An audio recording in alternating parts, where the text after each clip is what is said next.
I now call the special board meeting for the for the 2019-2020 budget hearing. And Ms. Rumack, please make note that all 5 board members are present. And considering this is just going to be hearing tonight, we only have this one item, so I need a motion to approve the agenda. So moved. Second. Motion to approve by Ms. Wilson, seconded by Mr. Johnson. Any discussion? All in favor say aye. Aye. Opposed, nay. I really should have got the prayer done first, but if you don't mind, we'll just kind of back up a little bit and Cleon, maybe I'll get a second here.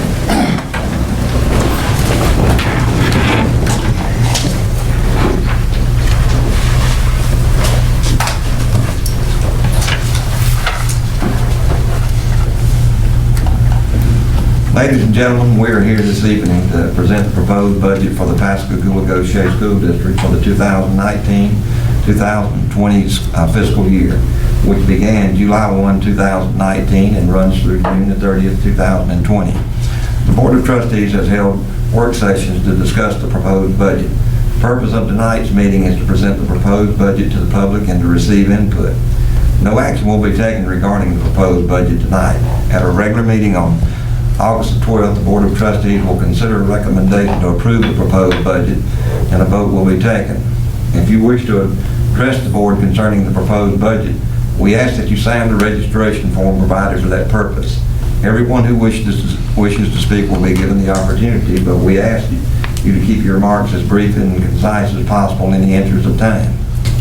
If you wish to ask a question concerning the budget, we request that you put the question in writing on the forms provided in order that our staff may have time to provide a proper response to your question. An answer to your question will be developed and mailed to you as soon as possible. The hearing is for the proposed budget. At this time, I declare the public hearing regarding the proposed fiscal year 2019-2020 budget for the Pascagoula-Goshen School District to be open. I will now make some general remarks concerning the proposed budget and then declare the floor open for comments from the audience.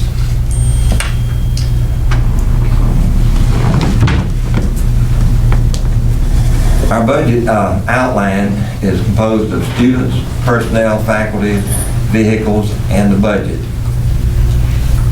We have 6,845 students enrolled, 3,880 elementary, and 2,965 secondary. We have 1,410 personnel. Included in these would be 645 teachers, librarians, speech pathologists, and assistant teachers, in-school isolation monitors. As you'll see, that is the bulk of our staff. The facilities, we had 39 of those. We had 12 elementary, 5 secondary, 1 exceptional school, 1 opportunity center, 17 stadiums and fields, and 3 administration buildings. We have, as far as our vehicles go, we have 98 school buses and 56 other vehicles such as maintenance and administration vehicles. The purpose of the budget is to implement district priorities, ensure state law compliance, and to use as management tools. The chronology of the board meetings, they go as follows. June the 10th, 2019, we had a budget work session. July the 5th and 12th, 2019, a budget hearing and ad valorem advertised. July the 29th, which is tonight, we have the public hearing. August 12th, 2019, the regular board meeting, the board will discuss the 2019-20 school budget, and an ad valorem resolution will be delivered to the city of Pascagoula. Our budget is composed of state revenue, $35,456,479. Local revenue, $54,557,992. Federal revenue, $13,398,825. 16th section revenue, $10,700. for a total of $103,423,996. On the chart, as you'll notice up on the screen up there, it gives you a pie graph of the way our budget is distributed. We have, as we said, the local revenue 52.75%, federal and 16th section land 12.97%, and the state revenue 34.28%. Our major expenditures are salaries and benefits, construction and renovations, facility maintenance and utilities, insurance, transportation, athletics, music and library, instructional materials and supplies. On our expenditures, our instruction composed of 49.88%, or roughly $57.7 million. Support services, we have 32.06% of our budget, which makes up $37,075,969. Non-instructional budget is 4.66%, or $5,386,618. 16th section land, which is so small it doesn't even make up 0.1%, which is $5,500. The facilities and construction budget is composed of 9.7% of our budget, which equals to $11,289,411. Our debt service is 3.64% of our budget, which is $4,208,061. Our total budgeted expenditures are $658,583. And on the bar graph on the screen there, you'll notice that the instruction makes up 49.88% of our budget. Support services 0.06% for our support services. For our non-instructional, 4.66%. And as I said, 16th section land doesn't even register. Facilities and construction, 9.76%, and debt service, 3.64%. This, at this time, if anyone signed up to speak tonight? No. Okay. As no one has signed up to speak, I now declare the public hearing for the proposed fiscal year 2019-2020 budget to be closed. Is there a place to sign up? Can we ask questions? Sure. Is this? Yeah. Yes, somebody showed him where he can sign up to speak. Hey, Chief, he had already pulled it because he pulled it at 6, 5:30.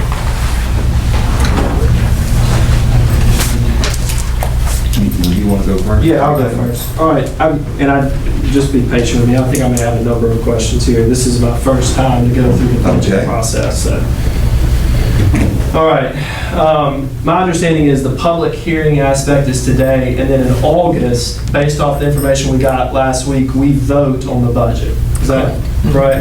Okay. August 15th is the statutory deadline to approve the budget for the year. Right. August 15th is the statutory deadline. Correct. Okay. What happens? You have to have your budget approved by August 15th, and you also have the tax resolution has to be delivered to your taxing authority also by August 15th. Okay, what happens legally if we don't approve the budget by August 15th? When's our next board meeting? August 12th. Okay, so we would need, if we, for whatever reason, voted down the budget, then we would have to have an emergency meeting or some specially called meeting by August 15th. Well, unless we did it during the day, because it would have to be delivered to the city August 15th. They get a copy of our budget and they get a copy of their tax resolution. Okay. I think most of the, if from a broad picture perspective, most of my questions are going to be, I just don't understand if you overlay our numbers with prior years, how they correlate. And so you may not have the information right now, Ms. Grimm, but I think if you start at slide number 3, for example. Can we go to slide number 3?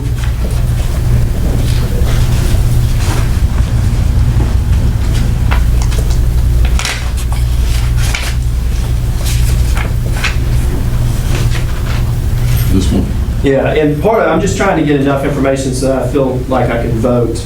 And I just don't feel like I have enough information to make a vote in August, and this may help you gather information or not. I think this information was talked about during the first budget work session, and also that information that Mr. Rodolfich, when we've had work sessions, has had the history. Now, I can resend it.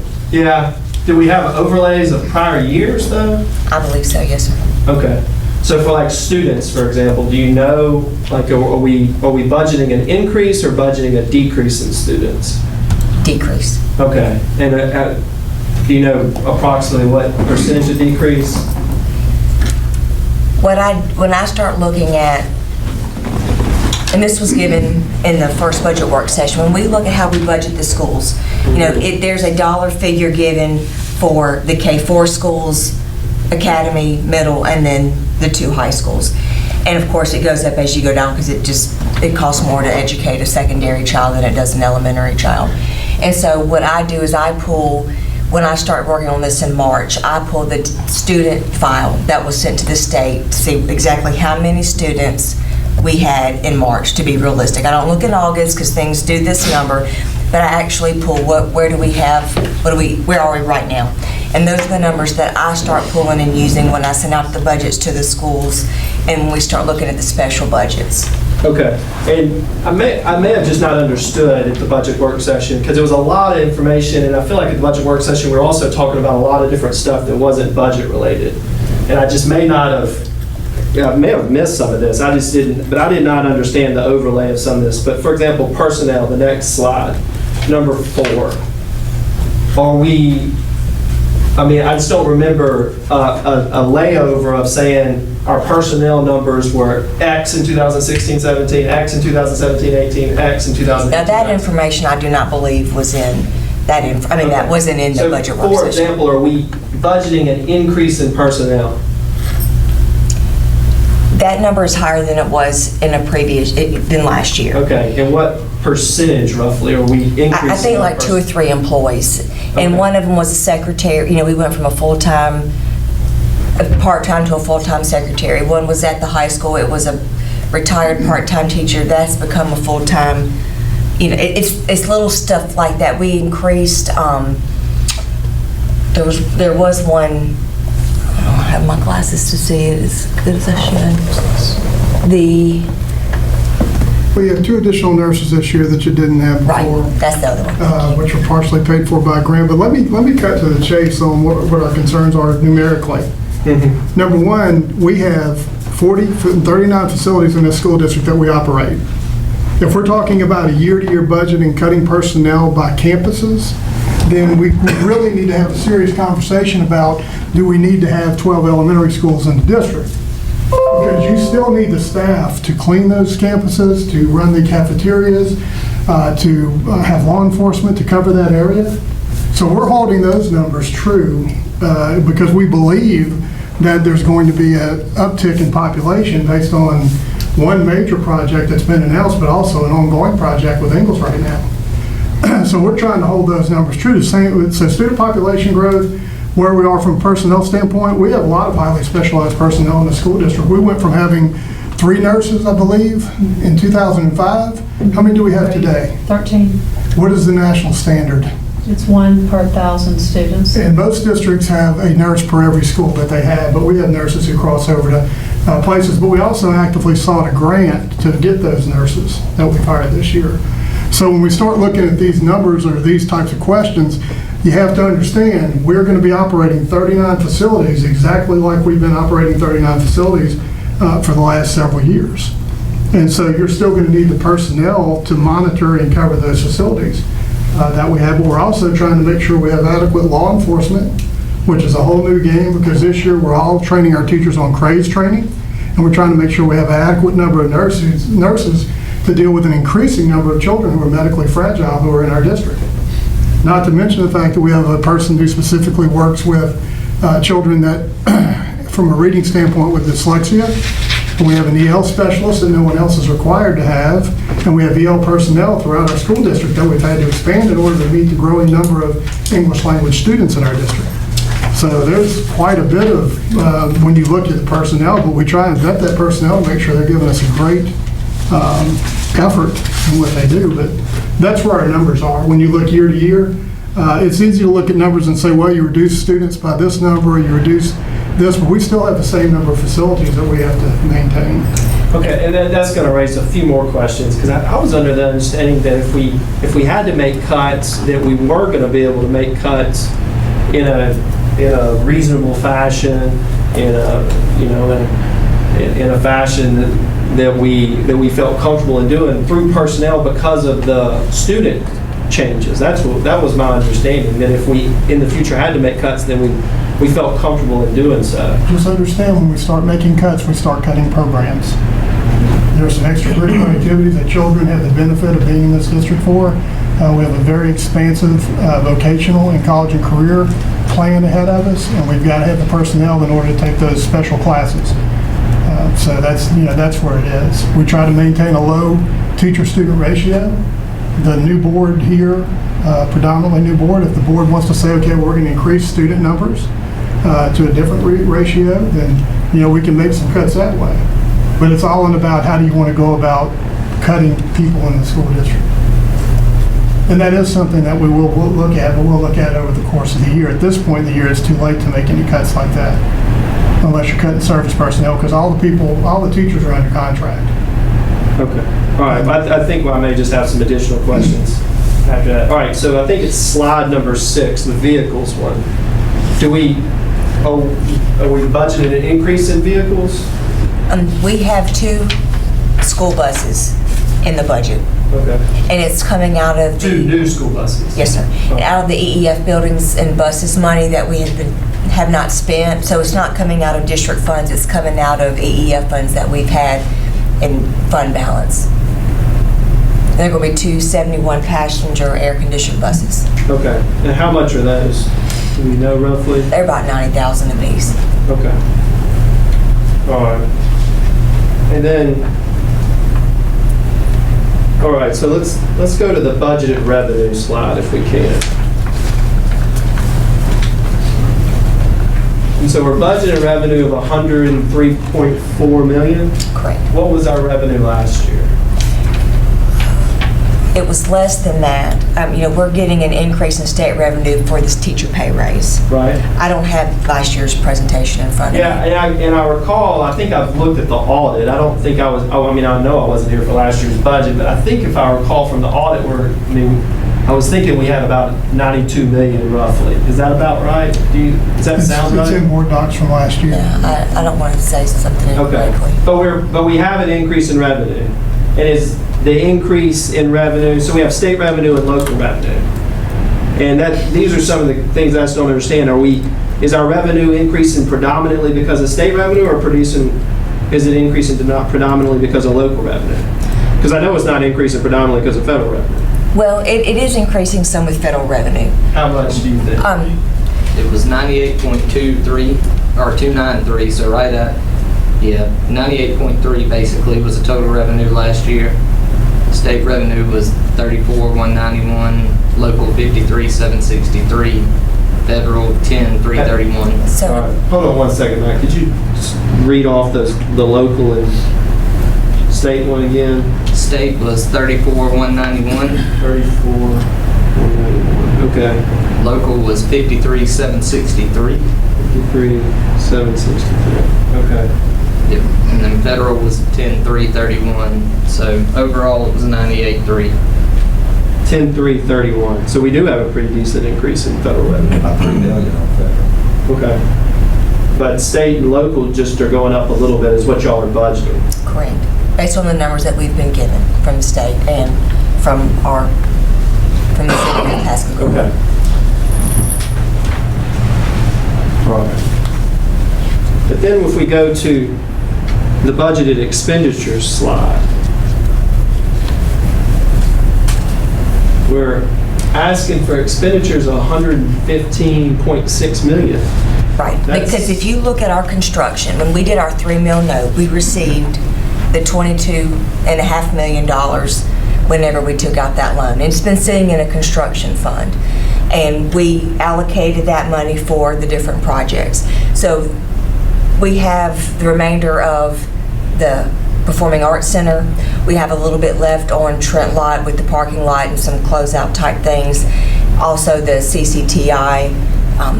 But so that's not, I mean, I was thinking that's included in debt service. That's in our fund balance, It's in our. which is like our savings account, which isn't going to be in I mean, those funds. I guess I was thinking when we took out the note, we were essentially taking out a loan to do those projects. We got the full $22.5 million when we signed for the loan. And the debt service pays for the loan. Correct.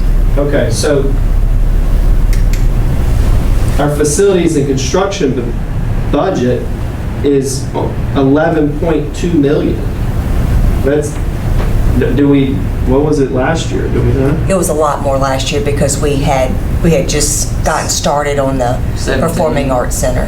17 million. Was the facilities and construction? Yes. Okay. So is our instruction and support services budget just going up astronomically? Well, the percentage is changing because when you looked at it last year, the construction percentage-wise was a higher number because of the large amount that we had budgeted. But this year it's a reduced amount in construction, so the instructional piece is going to increase percentage-wise. But I don't understand I'm still having a hard time understanding if we're getting $5 million more in revenue, why are we increasing our expenditures so much? I mean, our budgeted expenditures are $12.2 million over expected revenues. Because of the fund balance. The fund balance that we have sitting, like our savings account, if you want to call it that, is going to pay for the excess of expenditures over revenue. And so how much do we have in our fund balance? In which account? I mean, it's all in this document. You know, this is everything. When you start looking at what is the fund balance, how are things being funded, it comes in this document. This is the actual budget. But even like in this, it says we have a deficiency of revenues over expenditures of 12.2 million. The 3-page budget. Right. Okay, but if you go to the third page, it says fund balance at July 1, 2019 is 26 million. Where are you? I'm on page 3 of 3 of the current combined budget report. Okay. Got it. So right now, that 26 million is our fund balance, our savings account, our whatever word you want to use. So we have 26 million in total general. And then our excess is the 2.3.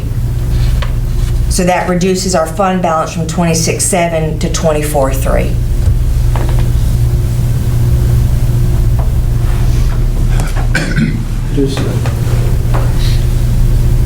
But so, am I understanding what you're saying is we're going to have to use the fund balance to pay for the deficiency in the revenues?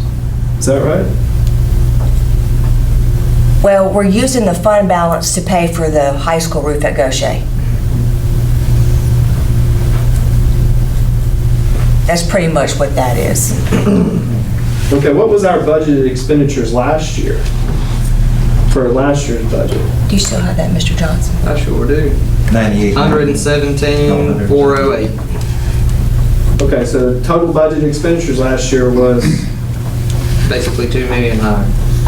okay, so it's going down. Yes. Okay. All right. Yes, we are. And to answer your question, in short, I see where your mind's trying to go. Is that general fund paying these costs? Absolutely, it is. That's what it was placed there and earmarked to do a couple of years ago.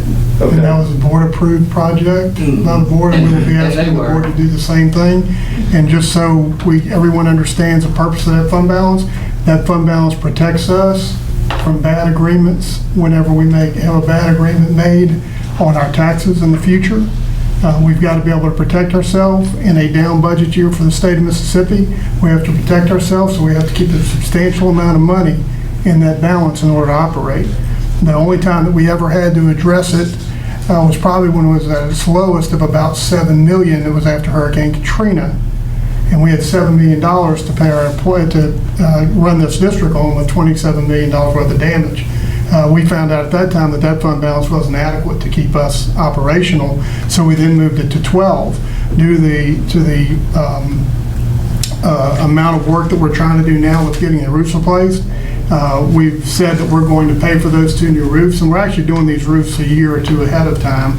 We're going to pay for those 2 new roofs out of that fund balance account that we have, and then we'll look at diminishing projects over the years, because things will get smaller after we take care of those 2 big ticket items, because we've done $110 million worth of projects in a district that averages over 50 years old. And most of the projects we're trying to make the buildings more energy efficient, better use of our water systems. I mean, everything we do is subterranean. We go all the way down to the pipes and build it all the way back up. There was no electrical infrastructure for technology in these schools that are 50 years old. We had to go in and put all the wiring in to match that capacity.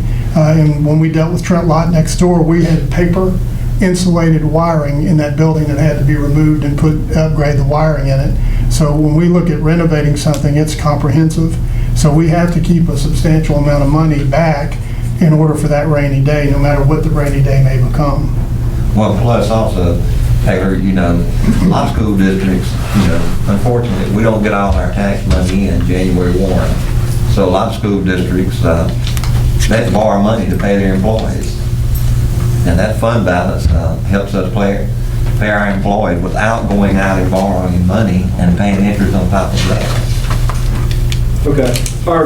Out of our budgeted expenditures, are we going to be putting money into the fund balance this year? Not this year because of the roof.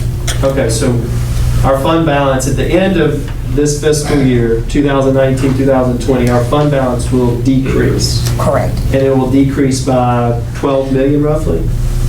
No, it'll only if you decrease look by in- 2 million? If you look, the first page, it shows the district, we group our funds into different fund groups. So when you look at the general fund, if you flip through the first 3 pages and then get to the combined, the second document, it lists all the funds that are within that general fund group. And district maintenance, the very first one, 1120, is really, that's what we operate under. That's our teachers, that's our utilities. And if you look at that fund specifically, because that's the one that we budget 99% of our stuff in, and you go to the second page, in district maintenance, we're going to decrease fund balance by 1.8 million. But the other piece of that is, we are also, with the plan that Mr. Rodolfo and I worked on and we talked to you guys about, we're going to have an increased fund balance this year. So this 1.8 is actually the increase that we had in the fiscal year 19.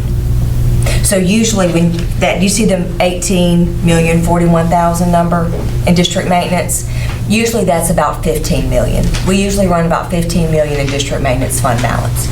So we're going to begin this year at 18, and that's how we're going to pay for the roof.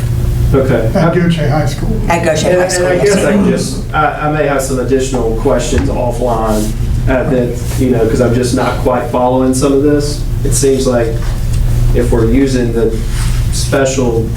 fund to pay for a $12 million budget shortfall, I don't understand how I'm not following this. But I can ask those questions offline. But, just so I'm clear, are we confident that we're going to, if last year our budgeted expenditures were $117 million, and this year our budgeted expenditures are $115.658 million, and this year we're projecting revenue growth from federal monies and state monies and local monies, just organically, are we confident that we're not going to have to raise taxes or do a millage increase? Well, we put a plan in place, and the board's aware of the plan. We have sent a letter to the city of Pascagoula. Kelly has a copy of the letter to Ryan Frederick and to Frank Corder, and that letter basically says that in the event that because we request our money in dollars, but in the event that our request would generate a mill increase of any kind, will you please let us know so that we can back our request down in order not to have a millage increase? Because number one focus is not to increase taxes this year. And then if that does occur, depending on the amount of money that we would have to pull, then it would be a fund balance transfer or into our budget. Now, you have to understand too that all the revenue that we budget every year doesn't always get spent, and it gets returned back to the budget, and that's how we're able to do some of these larger projects. But we've asked for that to be proactively done between us and the city. So in the event there is a mill increase, that we'll have the opportunity to back our request down so that it matches a no increase in millage this year. Okay, so 2 questions, and I appreciate that, because that was generally my understanding. But regardless of what, I mean, based on our own calculations, we're not expecting a millage increase. I understand the city may come back and say, y'all were mistaken, it's going to be a millage increase, but we're not expecting one. That's Is that correct. fair? That is correct. Right. That's a fair assessment. Yes. Number 2, if it is a millage increase and the city comes back and says, y'all's numbers are wrong, it's going to generate a millage increase, then we go back to the city and say, we have additional monies in our special fund, we will offset it, no millage increase. Right. You guys we'll have to have a special call meeting. We'll have to revise the resolution and then we would have to approve Right, yeah. a new resolution, and then we would deliver it to the city Because we prior have to no idea what a August mill 15th. is right now, right? They're gonna redo valuations every single year, and with the calendar we have to operate on, we turn in dollars. We don't turn in mills. So just for round numbers, let's say if it was 50 million and then they came back and said a mill is at $1 million, then our request would be 50 mil, right? Right. But we turn our numbers in, and then they come back and say, oh, a mill is not $1 million anymore, it's 750,000. So now to cover our request, that 50 mil now becomes 55. You know what I mean? And so we put that in place to say, if we encounter this 1 year, we're gonna come back and we're gonna catch it this way, with the understanding that moving forward, to continue to operate at this level, we are gonna have to sit down and seriously look at cuts. And that's where the conversation you're talking about, I think, when we were talking about those cuts in the past, is if we do realize a decrease in valuation, where we have to absorb some monies to avoid a millage increase this year, and we want to continue at this even keeled level, then we're really going to have to sit down and think hard about where we want to get those dollars from, because they're going to have to come from somewhere. But we also, my understanding is we also, if it did generate a millage increase, we have enough monies in the fund, the special fund balance, to offset it. For this year, yes. For this year. Yes, Yeah, absolutely. For this year, but in Absolutely. future years, we're going to have to That's potentially right. look at it. That's right. You're gonna have to look at cuts somewhere. And that look will begin with the board immediately following this. We'll have to look at what are our class sizes, what are our number of facilities we operate. I mean, there's a wide range. What services do we currently have that's not required by the state to have? I mean, there's several ways that we can look at it. But right now, we feel like we're pretty confident about our performance this year and how it's going to come out. And those people are very vital. The people that we hire are very vital to the program. And we are one of the most uniquely situated districts in the state of Mississippi when you look at our Yale population. Well, and, we have schools that cost per student, which they have maybe 3 sections of students in there, is much lower than if we go to a 1-section school. Do we have any numbers on that, Mr. Rodolph? Rough? It's been valued as high as $1,000 per student on some campuses, but here's the other side of that. Again, this is the investment side of it, and like I've said before, this is basically a new board with the exception of Mr. Bax. The board has to make a decision about the neighborhood school concept. It's a concept that the former board kept in place. I feel pretty confident this board feels similar to that board as it relates to that. Well, there's an expense to having smaller schools that are in the neighborhood concept. But there are other places we could look to cut. It's just, we're going to have to tighten up our bootstraps a little bit in some spots in order for that to happen. And that's something we can have a year-long discussion on. But that also, when you're talking about employees, whenever attrition sets in, you can eliminate positions through attrition and not have to cut any employees that way, unless there's a specific area, that we're going to cut that's not going to have any attrition in it. But we can reduce teacher units. We can reduce different, parts of the district. We can reduce administration. Yeah, no, and I'm happy to have those conversations. I mean, personally, I'm in favor of neighborhood schools, but I would love to dive into the numbers, and because I don't think it is as easy as, oh, if we just close some schools, we're going to save a whole bunch of money. And I didn't suggest that we close any schools. I know, but I'm just saying. I'm telling you that across the board, there's a multitude of ways that you can make these decisions, and the board philosophy is going to be the board philosophy as it relates to that, and we can proactively work towards that number. But right now, as I've stated, we've set up a pretty special place for children to attend school, and it's an expensive place for children, for us, from our side of it. And we're doing an extensive amount of promotion of this district right now, and we finally, feel like we're at a position that where we can really market these two communities at a much higher level than we've been able to market them before. And neighborhood schools are part of that current way that it's situated. All right, and I appreciate y'all's patience. These are a little bit more in the weeds. As a board, different ones of us have talked about some specifics we would like to see. And my understanding of the budget process was this was our opportunity as a board to collectively see some of these specifics in a budget to where we could go up, thumbs up or thumbs down on them. I mean, we've mentioned additional help from Miss Anglin, for example. Some small facilities things here and there. Is that a place in this time and space that we see those details? Or are we just, how do we know that that's part of the budget? That's usually in a budget work session, you're talking about the thumbs up, thumbs down piece. Well, in our budget work session, my understanding was we mentioned some of it at the budget work session, but then we ran out of time because it just ran long, because we were discussing a whole lot more than the budget work session. And then offline, I thought we were asked to provide some additional input on different budgetary items. Yeah, Miss and y'all are Anglin- keeping like a regular. Yeah, Miss Anglin is going to have some additional help this year from a clerical standpoint. We've already assigned someone to work with her in the busier times that she's working.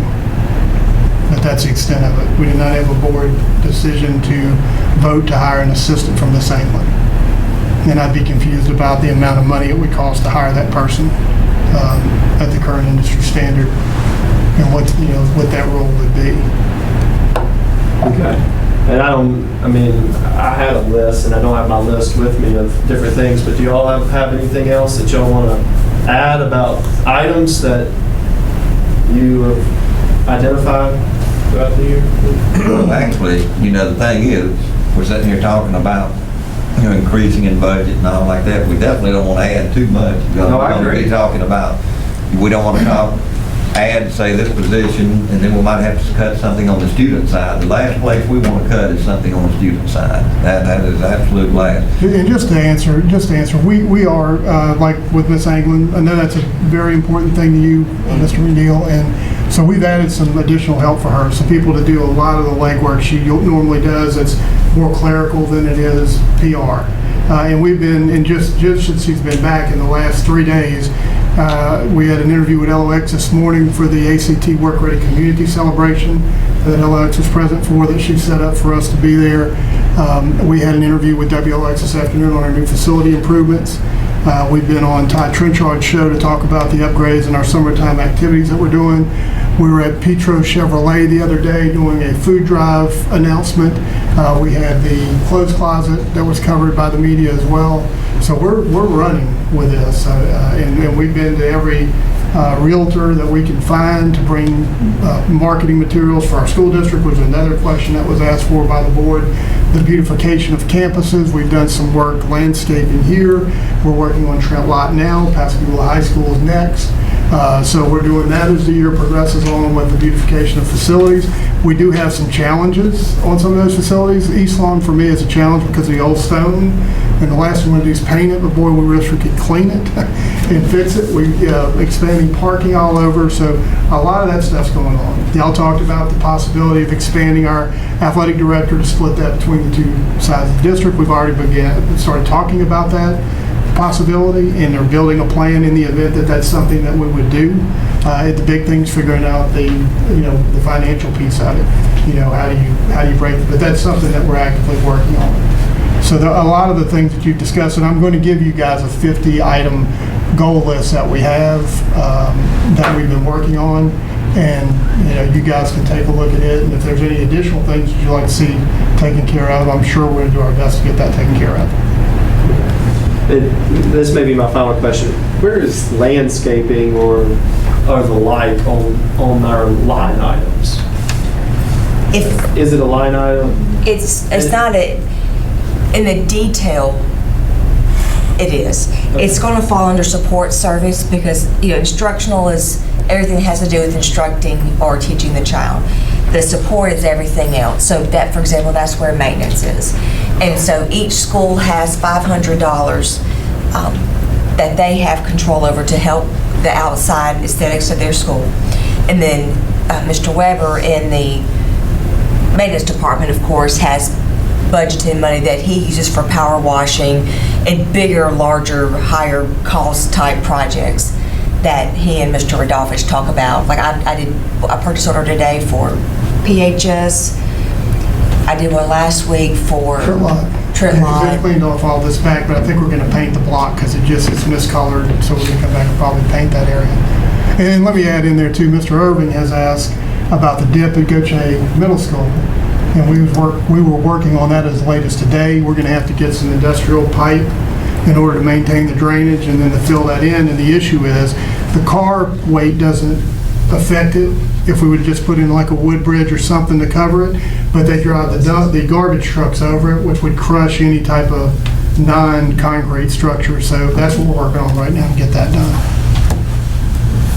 I think that's all I have. Thank you. Okay, I'll have questions from the public. You signed up to speak? My list. Maybe the public too. First and foremost, just thank you for what you do. There's none more noble calling than to educate our youth, our children. And so I appreciate those of you in the administration side and those of you who have elected to serve on the board to help us with that. And it's not only noble, it has a huge impact on many different aspects of our life. I think it's the key quality of life issue that people look to when deciding where to live and where to invest themselves. So thank you for what you're doing. I didn't have a great deal of questions other than I came really to learn and try to get educated on what we're doing. I can do my questions much quicker depending on two questions. One is this going to be available to the public? The presentation we're going to It's have tonight? recorded. It's recorded. The meeting is recorded and will be on our website. This meeting, every meeting we do is recorded and placed on the website. When does it get recorded? When does it get posted to the website? Oh, okay. Okay, that's one. Then the other is the document you're referring to, the one that kind of goes into the details of the budget. How's that available to the public? when the board approves it, at the August board meeting, they'll sign.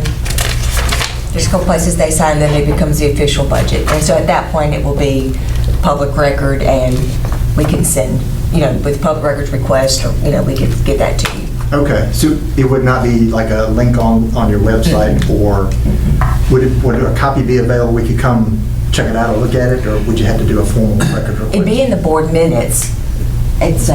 Okay. Yeah, I mean, I think even drafts under the Public Records Act are available to the public, so just with the understanding that it won't be officially approved until later, but just make the request and we can get you the copy of this. So. But that's how the only way we get it would be to make a formal written request to get it? We've got a policy that deals with that. There's a form Okay. that you can fill out with your name and exactly what document or what piece of information that you want. That way we're giving you the correct thing, and there's also the board policy that supports it. There's a fee structure depending on what it is and how time-consuming the request is. Something like this is just nothing. Sometimes the requests are a little bit more thorough and they take a little more time. Okay, all right, but that's how, okay, all right. And you can contact the finance department because we're the ones that keep the form for the public records request. Okay, all right. So the mill, what's your projected mill? Understanding that it's not final, but what are you projecting the mill to be, the value of the mill to be for this budget? From the information the city provided us earlier this week, they're saying that the mill will stay approximately the same as it was last year, which was a little bit less than $1 million per meal. Okay, so about $1 million per meal, same as last year. It's according to what the city is saying. But the problem is, information is not given to the city from the county, because their fiscal year starts October 1, so they have deadlines up until September. So really, the actual final assessment information is not done until after our request is made, because they have up until October To finalize. their rolls. To equalize the rolls. That's right. Because the utility rolls, a lot of times the public utility rolls usually don't come in until late. So a lot of times it's, early September before we're getting final assessments. But And our August 15th deadline's already passed, so our request has already been made. But So the assessed value, the Avalon values have been delivered. You got those from the city. preliminary. They're preliminary numbers because they don't have the numbers from the county yet. The city does not have the Right. numbers from the county yet? Right. Because they have preliminary, because the rolls aren't completed on the county side yet. Okay, other than the utilities though, I think they've got those. The county has numbers for Avalon, for property tax values. That's not what the city provided me. Okay. Because what the city provided me was basically what I received last year. Is that pretty standard practice, that that's what you get about this time every year, or that may be an unfair question? So is that, I guess, I said unfair because you may not have been in that position for very long, but is that, I've been in the position for 3 years, and if you remember kind of what we went through last year with the conflict with the city and the dates, we're having to do it differently. In the prior years, we worked with the city a little more closely, and we would do our stuff in September after the final numbers came in, so we knew exactly what the assessment was Okay. going to be. So our request would be exactly what the mills needed to be. With this having to do it now by August, we're giving, the request will be to the best of our knowledge and the best information we received, not to have the millage increase, but because the finalized numbers aren't completed by the city and or the county at this point. okay. All right. I may pick that conversation back up with you later. Okay. Yeah, and Alan, if you have any way to do, the more information we have, the better calculation we can make. I don't know what percentage Avalon makes of the total millage value, but I would assume it's more than, it's the majority of it, because utilities always come in later in the year, but I think the county has been presented, I thought publicly, at a meeting here recently, the tax rolls. We specifically asked this week, or it's only Monday, last week, a request from the city for the numbers, and what they sent us was basically what was last year. Okay. And they immediately sent us the information they had. I made one phone call. There was a connection that was going to be made between Ms. Crin and the financial officer at the city.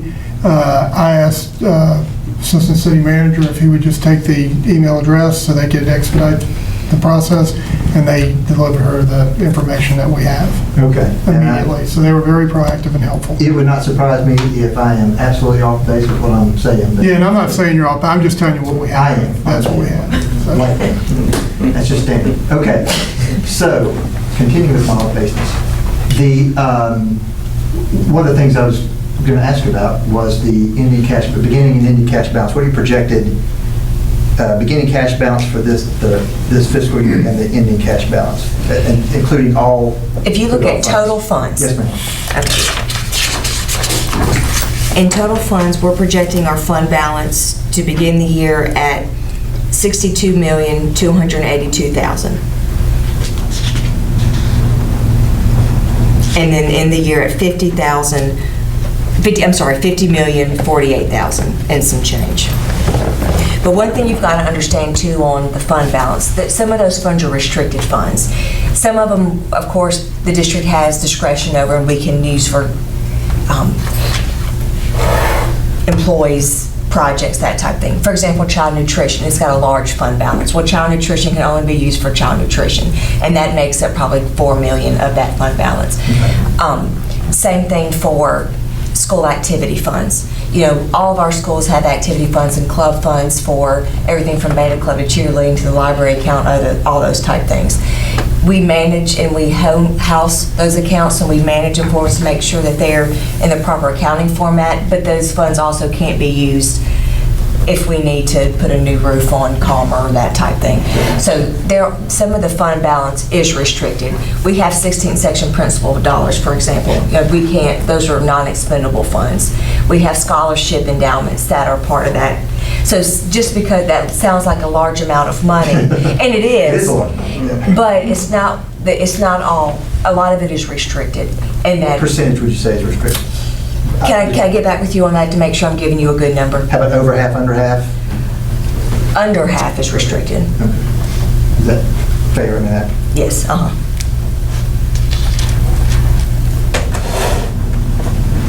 And for operational, just to kind of, the operational budget for the district, what is that number roughly? That's the district maintenance account that I was speaking of Okay. earlier.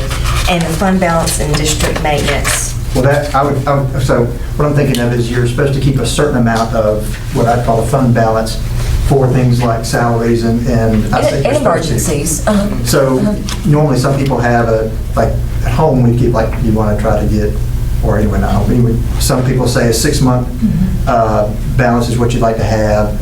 Do y'all have a certain amount the percentage that you try to keep? The Mississippi Department of Education, their recommendation is that you have 3 months operating expenses in your fund balance. Okay. The state auditor's office, they recommend that you have 7% of your projected revenue into fund balance. So we have those two different entities that we just try to make sure that we're in compliance with both. Okay. And so that is, if you want to look at required amounts, when an auditor comes in, when they're going to make sure that they feel like you have sufficient cash flow dollars, those are the numbers that they're going to look for and the test that they apply. So what do y'all have as the 3-month amount to have 3 months of cash balance? What would that equal?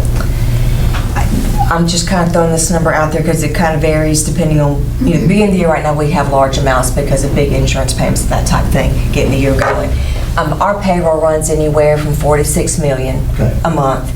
And then our AP, when we run our claims dockets, that's anywhere from, again, this beginning of the year is kind of different because we're paying all of our property insurances, and so right now we're kind of have a significant outlay, but let's just say an average month, we're looking in district probably $300,000 to $800,000. Okay. And I'm trying to, because when you look at the entire thing. Let me interject something into this conversation with Alan. There are 2 instances that require us to be extra cautious with the amount of money that we keep behind in our fund balance. The first is we had a legislator who tried to divide our fund balance across the county, which landed us in the Supreme Court. And we had to go win a Supreme Court case to protect our children's money in the Pascagoula-Gautier School District, which we constitutionally were upheld with that. Then we were constitutionally upheld for having standing. Secondly, in recent years, the legislature has toyed around with something called EdBuild. In the event that EdBuild would take place under the numbers that they presented, it would be a $14 million shortfall in the first year for the Pascagoula-Gautier School District, which would be the most impacted district in the state of Mississippi. So we're keeping some extra money back in the event that the worst case scenario should present itself again. And it's amazing that this worst case scenario has presented itself twice in 14 years, that we had to worry about that happening. But because of that, we're going to keep a little extra cash back in the school district on our fund balance to protect our children from a shortfall that would devastate this tax base in this community. So about 18-ish million or so would be about 3 months of operational expenses, what I classify as 18 months. And one thing too you have to keep in mind, that $13 million in federal revenue we receive, all the federal dollars that we receive is coming in form of reimbursables. So when you look at all of our title programs, when you look at our special education, IDEA, and preschool, we up front, the district does for multiple months a lot of times before the MDE will approve their budgets, and we're having to upfront the cash to run those projects. So there's a lot of other reasons why we have to have a higher balance because we do have to front a lot of those programs. We get reimbursed, but sometimes it's not going to be to October or November before the cash flow starts rolling into, and that's just based on MDE. And again, with the federal fiscal year being October 1.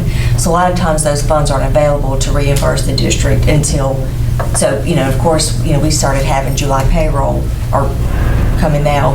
We're already having to fund the employees that are being funded in those programs. So on top of the 3 months and everything else, we have those other cash requirements. My thought was y'all are doing a good job in keeping a Thank you. good cash balance. We're trying, thank you. We're getting. So with that and some of the information, I think that's all I had. Appreciate the insight on the millage rate. That was a big question.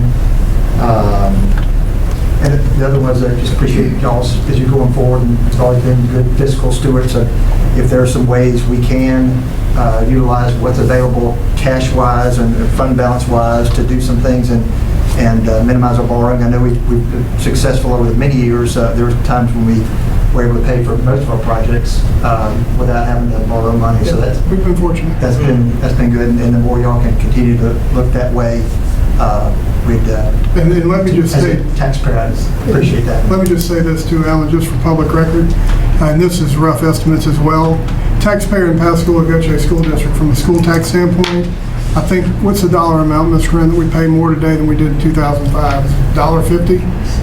Something in that range? I might be So we less than managed to that. keep the taxes right about where they were when we started, before we decided we're going to do a 3 mil note and do some other things. Secondly, during the course of that time that we've lowered taxes over the year, which I believe the number is 3 times, we have saved about $48.5 million. I think that's a little down now because we did have to go 0.4% over the original number, which was 52.39 when I took over. So it's real important that everyone knows we're trying real hard to give a top-level educational opportunity for children, but we're very concerned about raising people's taxes. We know what a tough time it is, and we also want to make sure this community is attractive from a tax standpoint for people to come here, because God knows Chevron and Ingalls and the great industry we have here surely is a great magnet to bring jobs into this community and to bring children into our schools. So we appreciate everything you guys do out of Chevron. And as much as y'all know this better than I do, but as much as you've got some challenges and things to try to consider about how to stay within the budget, stay fiscally responsible, you are the envy of probably 80-something, 200 other school districts out there. So, yep, we're in a good spot. And I just appreciate what y'all do. And that's all I had. Okay, are there any other questions or comments by the board? I just want to say thanks again. I know last year at this time I was brand new and trying to get quickly acclimated into the budget process. There was a few things that I asked for a decrease in spend. We realized that to about the tune of $2.1 million this year. Asked for a decrease in vehicles. We're 3 or 4 down and slowly trimming those away, so I appreciate the response there. And I know you may look and say decrease in spend to the increase in revenue, and there's a difference there of just over $2 million. I flipped tables over in this place for about 9 months wanting the roof put on Gautier High School. So if we want to blame somebody for the X over Y there, you can throw those stones my way, because I wasn't going to sit for that roof not being replaced another go-round. So that answers that variable also. But thanks for hearing the request from last process and working with us, and it looks good. And I'd like to make one comment, is that, the new board members and all, Ms. Grinn's available at her office anytime, and she will answer any question we Yes, she have. will. And, if you need anything clarified before the board meeting, she gets you any type of information that you would like, so I'm putting her on the spot, but she's there. I'm here to help. Okay, any other questions or comments? Okay, we need a motion to adjourn. So moved. Motion to adjourn by Mr. Johnson. Seconded by Mr. Irving. Any discussion on the item? Hearing none, all in favor of the motion say aye. Aye. Opposed, nay. Could you vote for me?